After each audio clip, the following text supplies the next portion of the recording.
Los otros operadores que queremos definir son los operadores de cruzas y mutaciones. ¿Se acuerdan que nosotros lo que íbamos a hacer con el material genético era cruzar el de los padres para obtener nuevos hijos y mutar levemente algunos de los hijos?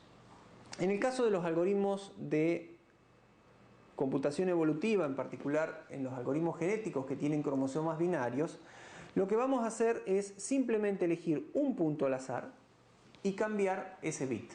Si era 1 le ponemos 0, y si era 0 le ponemos 1. Así de simple es la mutación, no tiene mayor complejidad. Acá vale aclarar que muchas veces se da la tasa de mutación y hay que tener cuidado cuando se especifica la tasa de mutación si es una tasa de mutación a nivel de individuos, a nivel de cromosomas o a nivel de genes. No es exactamente lo mismo, porque si yo digo que, supongamos que tenemos 100 individuos, cada individuo tiene un cromosoma y ese cromosoma tiene 10 genes, y suponemos que definimos una tasa de mutación del 1%. Entonces, si yo digo que es del 1% sobre los individuos, yo elegiría uno de los 100 individuos y a ese voy y le cambio un gen, o sea, un 1 por un 0. Fíjense en cambio que si yo digo que es un 10% de los genes, yo en realidad tengo 100 individuos con 10 genes cada uno, tengo 1000 genes. Por lo tanto tendría que cambiar 100 genes en total. O sea que prácticamente a cada individuo de la población le voy a estar cambiando algún gen. Así que básicamente la misma probabilidad de mutación funciona muy diferente si digo que es una mutación a nivel de genes o a nivel de individuos.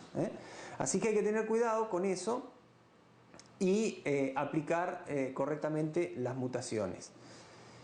La otra operación muy importante de variación que tenemos es la cruza. La cruza también está inspirada en la naturaleza y consiste en elegir primero un punto de cruza al azar. Elijo un punto en el cual yo pueda cortar los cromosomas, y lo que hago es intercambiar el material genético. De este padre lo llevo a este hijo y de este hijo lo llevo a este padre. Y la primera parte la dejo como estaba, este con este y este con este. Entonces, a partir de dos padres, generé dos nuevos hijos. Y por supuesto hay muchísimas variantes de implementación práctica, pero básicamente consiste en esto, en intercambiar el material genético. ¿Cuál es la idea de este operador? Es que si, por ejemplo, estos dos padres eran relativamente buenos, pero tenían esta parte inicial que hacía bueno al padre 1 y esta parte final que hacía bueno al padre 2, acá tendríamos un hijo que combina las dos partes buenas y que sería mucho mejor que los padres. Y el otro hijo que seguramente en la próxima vuelta va a tener un fitness bajo y va a quedar descartado.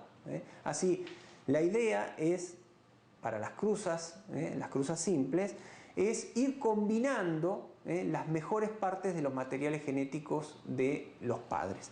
Fíjense, para una observación importante, vuelve a aparecer una componente aleatoria. En la mutación era cuál era el gen que elegíamos para cambiar y acá cuál es el punto que elegimos para cruzar. Eso es muy importante para mantener esto que decíamos de la variabilidad, la diversidad en la población. Siempre tenemos que tener algunas componentes aleatorias que hagan que esa variabilidad o diversidad se conserve. Vamos a ver conceptualmente cuál es el rol que cumplen estos dos operadores. Como decíamos antes, el rol fundamental de la cruza es combinar las mejores partes de los padres que ya de por sí, si fueron elegidos, porque son bastante buenos. Fíjense que esto, si uno está pensando en una búsqueda, en un espacio de búsqueda de soluciones, lo que hace es hacer una exploración un poco más fina de una zona del espacio. Si teníamos dos padres que eran buenos y están en una zona cercana, se van a combinar esas partes buenas del cromosoma para encontrar algo mejor. Podríamos pensar de que si hay una superficie de error y había un padre que estaba por aquí y otro que estaba por aquí, alguno tenía, digamos que un padre tenía la primera parte del cromosoma bueno y el segundo la segunda, al combinarlo lo que esperamos es que el nuevo hijo quede mucho más cerca del mínimo error de lo que estamos buscando.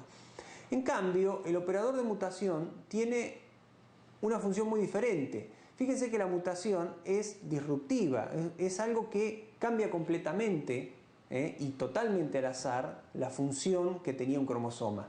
Por lo tanto, si teníamos un padre en esta zona, probablemente lo mutemos y vayamos a parar a otra zona que no tiene nada que ver. Y ustedes dirán, bueno, pero ¿para qué sirve si rompe todo? Sirve para aumentar la diversidad y para estar siempre explorando regiones lejanas del espacio de búsqueda. Porque yo no lo sé, pero quizás esta función tenía un mínimo mucho más bajo en esta zona.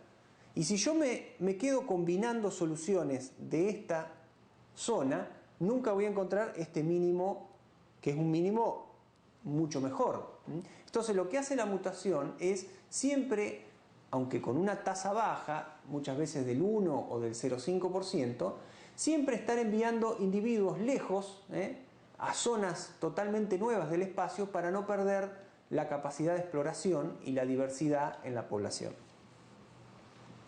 Vamos a ver por último el operador de reemplazo.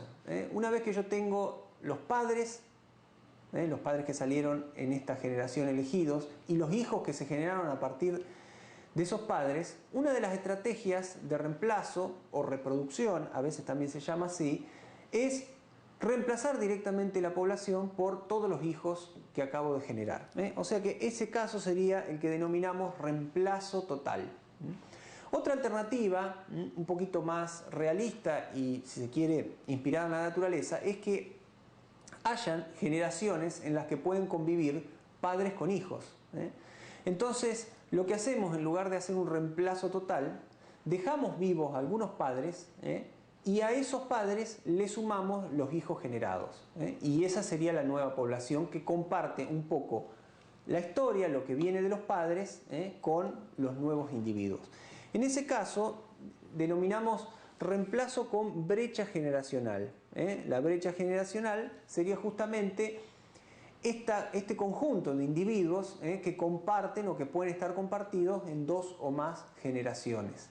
Así que si definimos, por ejemplo, que vamos a conservar un 20% de los padres, supongamos que tenemos una población de 200 individuos, podríamos hacer lo siguiente: elegimos 40 padres, que sería el 20% de los 200, elegimos esos 40 y con esos 40 padres, haciendo cruzas y mutaciones, generamos los 160 individuos que nos faltan para completar los 200. Y de esa manera, en la próxima generación tenemos nuevamente 200 individuos y mantenemos constante la cantidad de la población. Por supuesto, hay algoritmos que utilizan estrategias más complejas, de acuerdo a cuántas veces estuvo un padre en la población actual, le dan un índice de vejez y ya disminuyen la probabilidad de ser elegido cuando se hace la selección.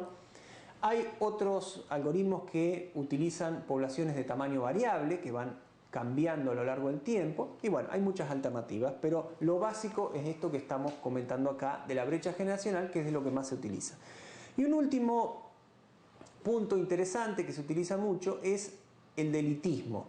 El elitismo es lo siguiente: se toma al mejor individuo de la población y se lo pasa directamente a la próxima generación, sin cruzas, sin mutaciones, sin nada. Además de todo lo que hicimos, que fue seleccionar los padres, ya sea con la ruleta, con la competencia, con lo que sea, cruzar, mutar, etcétera, etcétera, siempre dejamos en la nueva población un lugarcito para pasar directamente el mejor individuo a ese lugar.